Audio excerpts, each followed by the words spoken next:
ఎవరు కష్టపడలేదు.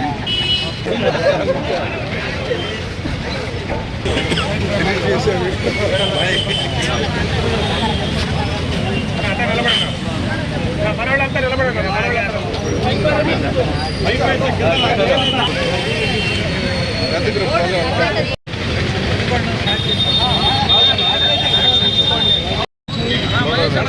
లోగో కిందకి పెట్టు బాగా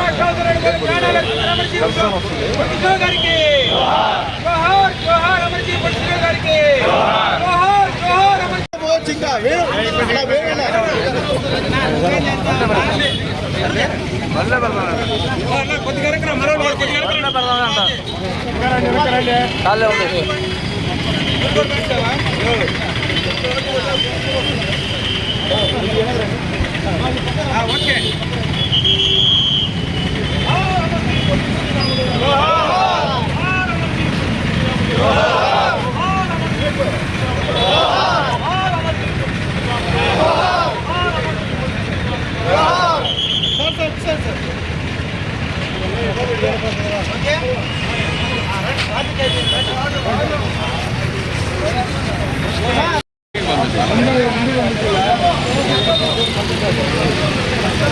ఏందా మీ బాధ?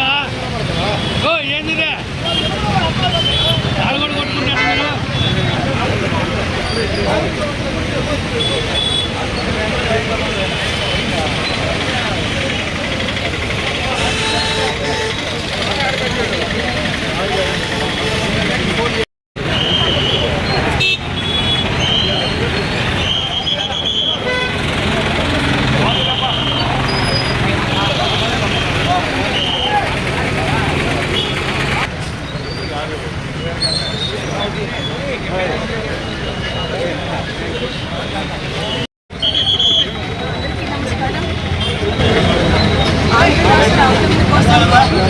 ప్రాణాలు త్యాగించిన అమరజీ పొట్టి శ్రీరాములు వర్ధంతి సందర్భంగా ఆ మమ్మీని పురస్కరించుకొని మమ్మీని త్యాగ ఫలితం మీద వైకల్యాలని చెప్పినని తెలియజేస్తున్నాను. ఎందుకంటే అప్పుడు మద్రాసు రెసిడెన్సీలో మన ఆంధ్రప్రదేశ్కి ప్రభుత్వం ఆంధ్రప్రదేశ్ ఏర్పాటు చేయాలని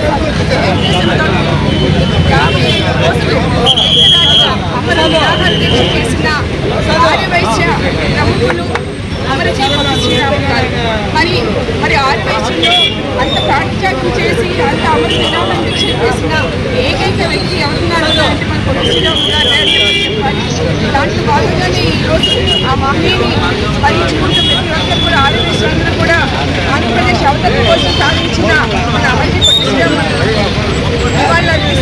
దాంట్లో భాగంగానే ఈరోజు కావలి ఆర్యవైశ్య మరి కావలి తెలుగు మరి నూతన ప్రభుత్వమైన నారా చంద్రబాబు నాయుడు గారికి ముఖ్యమంత్రి గారికి మేమందరము కూడా పొట్టి శ్రీరాములు గారికి భారతరత్నం ఇవ్వాలని చెప్పి తెలియజేస్తున్నాం. అందరికీ నమస్కారాలు. మన జిల్లా వాసి నిరంతరం కూడా మన జిల్లాలో తలుచుకునేటువంటి మహోన్నత వ్యక్తి, మానవతావాది, మనసున్న మహారాజు, కీర్తిశేషులు శ్రీ పొట్టి శ్రీరాములు గారి ఆత్మార్పణ దినోత్సవం ఈ రోజున. ఈరోజు తెలుగు వాళ్ళందరూ కూడా గర్వంగా తిరుగుతున్న తెలుగు భాష యొక్క ప్రాచుర్యాన్ని ప్రపంచ చాటిన తెలుగు వారి యొక్క కీర్తి పతాకాన్ని ప్రపంచ నలుమూలలో విస్తరించిన దానికి ఆది పురుషుడు, మూల పురుషుడు ఈ రోజున పొట్టి శ్రీరాములు గారు. మద్రాసు రాష్ట్రంలో బానిసలుగా బతుకుతున్న మనకి ఒక గుర్తింపును తెచ్చి తెలుగు భాష ప్రాతిపదిక మీద ఒక రాష్ట్రాన్ని ఏర్పాటు చేయాలి. తమిళుల యొక్క దౌర్జన్యాలకి తెలుగు వాళ్ళు బలైపోతున్నారు. అన్ని భాషా ప్రాతిపదిక రాష్ట్రాలు ఉన్నా తెలుగు వాళ్ళు మద్రాసీయుల కింద, కొంతమంది నిజాం పరిపాలన కింద, కొంతమంది మహారాష్ట్ర కింద బతికేటువంటి పరిస్థితులు ఉంటే వీటి నుంచి తెలుగు రాష్ట్రం ఒకటి ఏర్పడాలని తన జీవితాన్ని, తెలుగు భాష కోసం, తెలుగు వారి కోసం అంకితం చేసినటువంటి మహోన్నతుడు శ్రీ పొట్టి శ్రీరాములు గారు. 1952 సంవత్సరం అక్టోబర్ 19వ తేదీన ఎవరు సహకరించకపోయినా ఆంధ్ర రాష్ట్ర అవతరణ కోసం ఆనాటి ముఖ్యమంత్రిగా పనిచేసిన రాజాజీ గారు తమిళియన్ అయినటువంటి వ్యక్తి ఎక్కడ రోడ్డు పక్కన కూడా ఆమరణ నిరాహార దీక్ష చేయడానికి సహకరించకపోయినా తన మిత్రుడైన సాధు సుబ్రహ్మణ్యం ఇంటిలో ఆమరణ నిరాహార దీక్షకు పూనుకొని 58 రోజుల పాటు పచ్చి మంచినీళ్ళు కూడా తాగకుండా తన శరీరాన్ని తెలుగువారికి అంకితం చేసి తెలుగు రాష్ట్రం కోసం తన ఆత్మ తర్పణ చేసుకున్నాడు.